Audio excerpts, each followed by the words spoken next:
কারীমের মধ্যে জানিয়েছেন, وَمَنْ أَعْرَضَ عَنْ ذِكْرِي فَإِنَّ لَهُ مَعِيشَةً ضَنكًا وَنَحْشُرُهُ يَوْمَ الْقِيَامَةِ أَعْمَى। সূরা তাহা কুরআন কারীমের 20 নং সূরার 124 নং আয়াতে রব্বুল আলামিন বলেন, শোনো, যে ব্যক্তি আমার এই কোরআন থেকে, যিকরি মানে এখানে কোরআনুল কারীমকে বোঝানো হয়েছে, যে ব্যক্তি আমার এই কোরআনুল কারীম থেকে মুখ ফিরিয়ে নেবে, কোরআন থেকে উপদেশ গ্রহণ করবে না, এই সমস্ত ব্যক্তিদেরকে আমি আল্লাহ রাব্বুল আলামিন তাদের যে ব্যক্তিগত জীবন রয়েছে, সামাজিক জীবন রয়েছে, এক কথায় পার্থিব জীবনটা, তাদেরকে আমি কষ্ট দিয়ে, তাদেরকে আমি অশান্তি দিয়ে আমি তাদের জীবনটাকে সংকীর্ণ করে দেব। বলেন নাউযুবিল্লাহ। এখানে সংকীর্ণ মানে কি? এই সংকীর্ণ মানে হচ্ছে টাকা পয়সা থাকবে না, বিষয়টা এরকম নয়।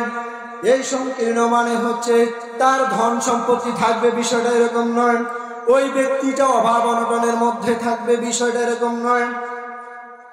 এই দঙ্কা মানে এই বিষয়টা হচ্ছে ওই ব্যক্তি দুনিয়াতে হাজার হাজার কোটি টাকার মালিক হবে, 5 তলা 10 তলা ঘরের মালিক হবে, কিন্তু ওই ব্যক্তিটার জীবনে শান্তি থাকবে না। এটার নাম হচ্ছে দঙ্কা, এটার নাম হচ্ছে সংকীর্ণতা। বন্ধুরা আমার, টাকা পয়সা আমাকে আপনাকে শান্তি দিতে পারবে, শুধু টাকা পয়সা আমাকে আপনাকে শান্তি দিতে পারবে না। টাকা পয়সা আজকে আছে কালকে নাই, এই টাকা পয়সা দিয়ে আমাদেরকে রক্ষা করতে পারে না। এর বাস্তব প্র্যাকটিক্যাল প্রমাণ হচ্ছে সালমান এফ রহমান। এই বেটার কত হাজার কোটি টাকা আছে সে নিজেও জানে না। পরিস্থিতি এমন হয়েছে, চুল দাড়ি সবগুলো ফেলে দিয়েও তার শেষ রক্ষা হলো না। দিন শেষে তাকে কারাগারে যেতে হবে। টাকা দিয়ে ছুটে আসুক, কাজে আসবে না। বন্ধুরা আমার, সংকীর্ণ জীবন দিয়ে দিবেন রব্বুল আলামিন। যারা কোরআন থেকে মুখ ফিরিয়ে নেবে, এদের 1 নম্বর শাস্তি দুনিয়াতে, তারা দুনিয়াতে হাজার কোটি টাকার মালিক হবে, তারা এসি ঘুমের মধ্যে বসেও তারা শান্তি ঘুমাতে পারবে না। আর যাদের জীবনটা শান্তিপূর্ণ জীবন, ওরা এসির মধ্যে ঘুমানো লাগে না, 5 তলার মধ্যে ঘুমানো লাগে না, তাদের জন্য গাছতলাই যথেষ্ট হয়ে যায়। ঠিক না বন্ধুরা আমার? যদি আমার আপনার জীবনকে শান্তিময় জীবন করতে চান, তাহলে আমাদেরকে কোরআনের দিকে ফিরে আসতে হবে। যদি আমরা কোরআন থেকে মুখ ফিরিয়ে নেই, আল্লাহ রাব্বুল আলামিন আমাদেরকে জানিয়েছেন, যারা এই কোরআন থেকে মুখ ফিরিয়ে নেবে তাদের জীবনটাকে আমি সংকীর্ণ করে দেব। এই গেল 1 নম্বর শাস্তি। 2 নম্বর শাস্তিটা খুব মারাত্মক।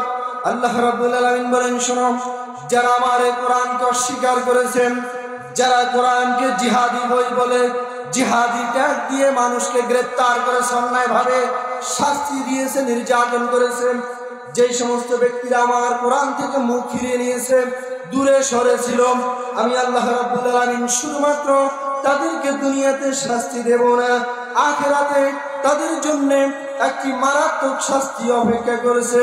ওয়া নাহশুরুহু ইয়াওমাল কিয়ামাতি আ'মা। আমি রব্বুল আলামিন কিয়ামতের ময়দানে, যেদিন কারো কোনো কর্তৃত্ব চলবে না, ক্ষমতা চলবে না, দাদাগিরি চলবে না, সুপারিশ চলবে না, যেদিন একমাত্র কর্তৃত্ব আমার চলবে, এই দুনিয়াতে তারা কোরআন থেকে সরে যাওয়ার কারণে আমি রব্বুল আলামিন কিয়ামতের এই কঠিন মুহূর্তের মধ্যে তাদেরকে অন্ধ করে উঠাবো। কি করে উঠাবে? আমাকে আপনাকে যদি এই বিপর্যয়ের মধ্যে বিচারের ময়দানে আল্লাহ রাব্বুল আলামিন অন্ধ করে উঠান, আমাদের কোনো অস্তিত্ব থাকবে? বন্ধুরা আমার, যারা কোরআনুল কারীম থেকে সরে যাবে, দূরে সরে থাকবে, মুখ ফিরিয়ে নেবে, তাদের আরেকটা শাস্তি কি খেয়াল করেন?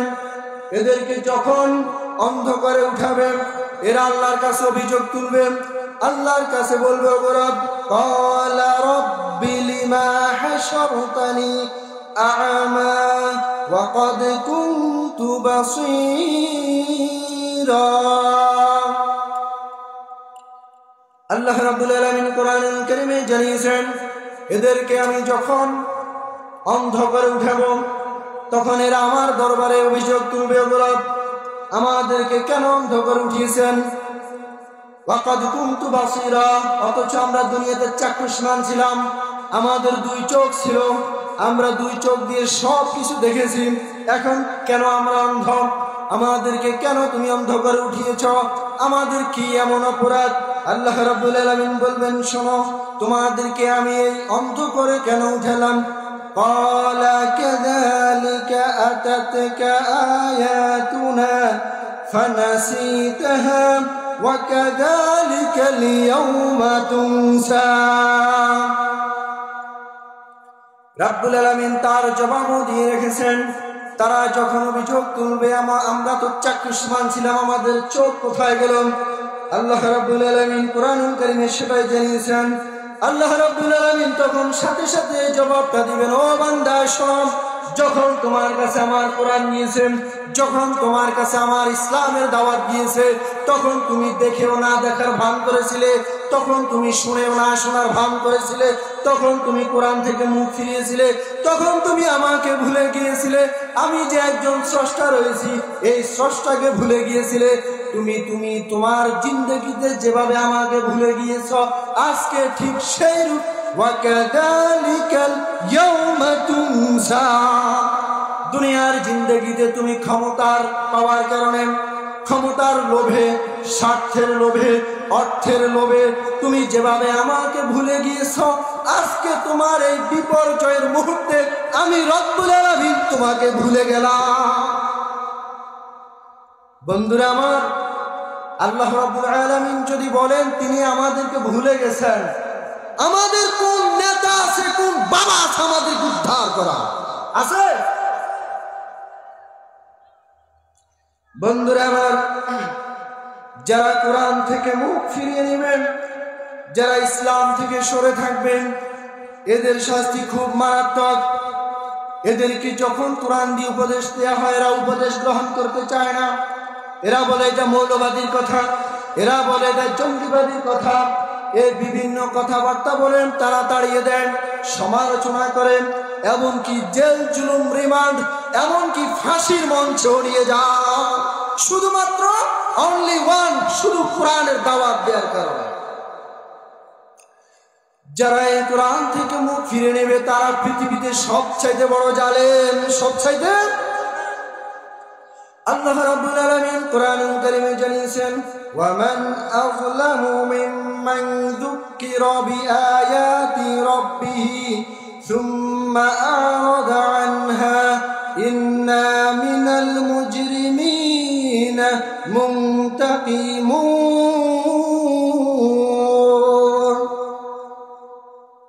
রাব্বুল আলামিন জানিয়েছেন, শোনো, সূরা নাম হচ্ছে সূরা সাজদা, কোরআনুল কারীমের 32 নং সূরার 22 নং আয়াতে রাব্বুল আলামিন জানিয়েছেন, তার চাইতে সবচাইতে বড় জালেম কে হতে পারে? আজলামু ইসমে তাফসীলের সিগা, ইংরেজি গ্রামারে সুপারলেটিভ ডিগ্রি বলা হয়, আধিক্য বোঝাতে এই শব্দটি ব্যবহার করা হয়।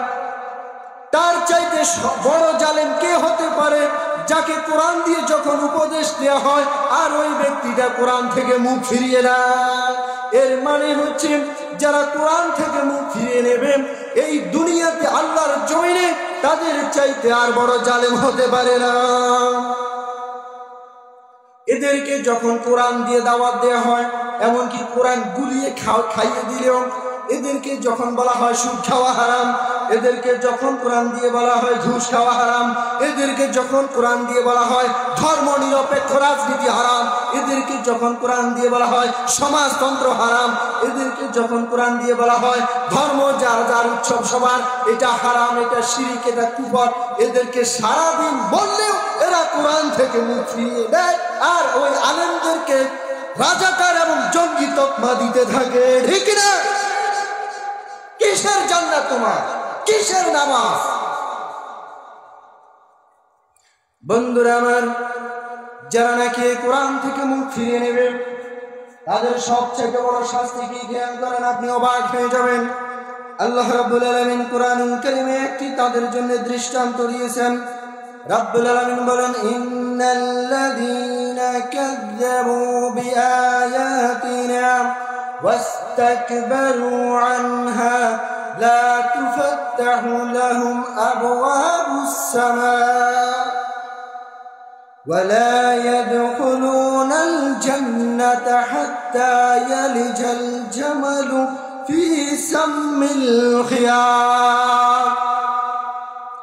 সূরা ইব্রাহিম কোরআনুল কারীমের 14 নং সূরার 40 নং আয়াতে রব্বুল আলামিন বলেন, যারা নাকি আমার কোরআনকে অস্বীকার করবেন, আমার কোরআন থেকে মুখ ফিরিয়ে নেবেন, অহংকার বশত সরে যাবেন, তারা এগুলো মৌলবাদীর কথা বলে সরে যাবে, বলবে রাজা বলার বলছে আমরা শুনে থাকি, আমরা এখান থেকে সরে যাই, হাবিজাবি ট্যাগ দিবে, তোকমা দিবেন। এই সমস্ত ব্যক্তিদের দৃষ্টান্ত পরিণতির বিষয়ে রব্বুল আলামিন বলেন, শোন, এদের জন্য আমি রব্বুল আলামিন কখনোই রহমতের দুয়ার খুলব না। যারা নাকি কোরআন থেকে মুখ ফিরিয়ে নেয় তাদের জন্য আরেকটি শাস্তি খেয়াল করেন। 1 নম্বরে রহমতের দরজা বন্ধ হয়ে যায়। 2 নম্বরে তাদের যে মহাশাস্তি রয়েছে সেটা হচ্ছে হাত্তা ইয়ালিজাল জামালু ফি সাম্মিল খিয়াত। একটি সূচের ছিদ্র দিয়ে যেমনি ভাবে বিশাল একটি উট প্রবেশ করানো যায় না, ঠিক তেমনি ভাবে যারা আমার আয়াতকে জঙ্গিবাদ বলেছে, যারা আমার আয়াতকে রাজাকার বলেছে, যারা আমার আয়াতকে জিহাদি বই ট্যাগ দিয়ে গ্রেফতার করেছে, রিমান্ড দিয়েছে, এই সমস্ত ব্যক্তিদের জন্য জান্নাত তেমনি ভাবে নিষিদ্ধ। হাত্তা ইয়ালিজাল জামালু ফি সাম্মিল খিয়াত। একটি সূচের ছিদ্র দিয়া কি একটি উট ঢুকানো যাবে? দেখি আপনারা ঢুকান পারেন কিনা। একটা সূচেই ঢুকানো যায় না, উট তো পরের কথা। এই দৃষ্টান্তটা কে দিয়েছেন? আল্লাহ বলেছেন, একটি সূচের ছিদ্রের ভিতরে যেমনি ভাবে উট প্রবেশ করানো যায় না, যারা কোরআনকে অস্বীকার করে, কোরআন থেকে মুখ ফিরিয়ে নেয়, অহংকার করে, তেমনি ভাবে এদের জান্নাতেও যাওয়া হবে না। বন্ধুরা আমার, রাব্বুল আলামিনের দৃষ্টান্তটা কত মারাত্মক খেয়াল করেছেন কিনা? আপনি একবার চিন্তা করে আপনার মাথার মধ্যে ঢুকান। আপনাকে আলেম, মুফাসসির, ইমাম কোরআন দিয়ে একটি উপদেশ দিয়েছে, আপনি মান্য করতে পারেন না, পালন করতে পারেন না, এটা আপনার ব্যক্তিগত ত্রুটি, ব্যক্তিগত ব্যাপার। কিন্তু আপনি অহংকার বশত যারা আপনাকে দাওয়াত দিল তাদের যে সমালোচনা করলেন, তাদের বিরুদ্ধে যে 144 জারি করলেন, কিয়ামতের ময়দানে আপনি কিভাবে জান্নাত পাবেন? আপনি তো অন্ধ হয়ে উঠবেন, আপনার তো আর সেদিন চোখ থাকবে না। বন্ধুরা আমার, যারা আমাদেরকে উপদেশ দেন কোরআন নিয়ে, তাদের এই উপদেশ আমাদেরকে মনোযোগ সহকারে শুনতে হবে। বিবেক রয়েছে, বিবেক খাটাতে হবে। চোখ রয়েছে, চোখ দিয়ে দেখতে হবে। কান রয়েছে, কান দিয়ে শুনতে হবে। বিবেক দিয়ে বুঝতে হবে। যদি আমরা কোরআনুল কারীমকে বুঝেও না বুঝার ভান করে থাকি, তাহলে আমাদের জন্য জাহান্নামের শাস্তি অলরেডি প্রস্তুত হয়ে আছে। আল্লাহ রাব্বুল আলামিন কোরআনুল কারীমে জানিয়েছেন, ওয়ালাকাদ যারানা লিজাহান্নামা কাসীরাম মিনাল জিন্নি ওয়াল ইনসি লাহুম কুলুবুন লা ইয়াফকাহুনা বিহা ওয়া লাহুম আ'য়ুনুন লা ইউবসিরুনা বিহা ওয়া লাহুম আযানুন লা ইয়াসমাউনা বিহা উলাইকা কাল আনআম বাল হুম আযাল। সূরা আরাফ কোরআনুল কারীমের 7 নং সূরার 179 নং আয়াতে রব্বুল আলামিন বলেন, শোনো, আমি অনেক জিন জাতির জন্য, অনেক মানুষের জন্য জাহান্নাম প্রস্তুত করে রেখেছি। তাদের জন্য শোনো, লাহুম কুলুবুন লা ইয়াফকাহুনা বিহা, তাদের কলব রয়েছে, তাদের মাথা রয়েছে, মগজ রয়েছে। এদেরকে যখন কোরআন দিয়ে উপদেশ দেওয়া হয়েছে, তাদেরকে যখন সত্য পথ দেখানো হয়েছে, তাদেরকে যখন সত্য কথা বলা হয়েছে, এরা বুঝেও তারা না বুঝার ভান করেছিল। ওয়ালাহুম আযানুন লা ইয়াসমাউনা বিহা, তাদের কান ছিল, কান দিয়ে সব কিছু শুনতাম। যখন কোরআনের দাওয়াত দেওয়া হয়েছিল, যখন কোরআনের কথা বলা হয়েছিল, এই ব্যক্তিরা তাদের ক্ষমতার কারণে, অবৈধ ক্ষমতা টিকানোর জন্য শুনেও না শোনার ভান করেছিল। আছে না নাই? অহরহ। তাদের চক্ষু ছিল, চোখ দিয়ে দেখার পরেও না দেখার ভান করেছিল। এই সমস্ত মানুষ এবং জিন জাতির জন্য আমি রব্বুল আলামিন জাহান্নামকে রেডি করে রেখেছি। শোনো, এদের একটা পরিচয় আছে, উলাইকা কাল আনাম, এরা চতুষ্পদ জন্তুর মতো। কার মতো? এরা কুকুরের মতো, এরা হিংস্র জানোয়ারের মতো। এবার কুকুর যদি আল্লাহকে বলে, রব আমার তো বিবেক নাই, আমার কি নাই? বিবেক নাই, এজন্য আমি যা ইচ্ছে তাই করে থাকি, আমার সাথে কেন তাদেরকে তুলনা করলাম? তখন আল্লাহ রাব্বুল আলামিন স্পেশালি তাদেরকে সান্ত্বনা দিয়ে বলেন, শোনো, এই সমস্ত ব্যক্তিরা কুকুরের মতো না, বালহুম আদল, এই কুকুরের চাইতেও খারাপ। এরা কুকুরের চাইতেও খারাপ। মুহতারাম হাজিরিন, কোরআন দিয়ে আমাদেরকে যখন উপদেশ দেয়া হবে, তখন আমাদের উচিত হবে এটাকে বিশ্বাস করে মেনে নেয়া। যদি মানতে না পারি চুপ করে থাকবো, বিরোধিতা করা যাবে। যদি আমরা এই কোরআন থেকে মুখ ফিরিয়ে নেই, তাহলে আল্লাহ রাব্বুল আলামিন এই মুখ ফেরানো ব্যক্তিদের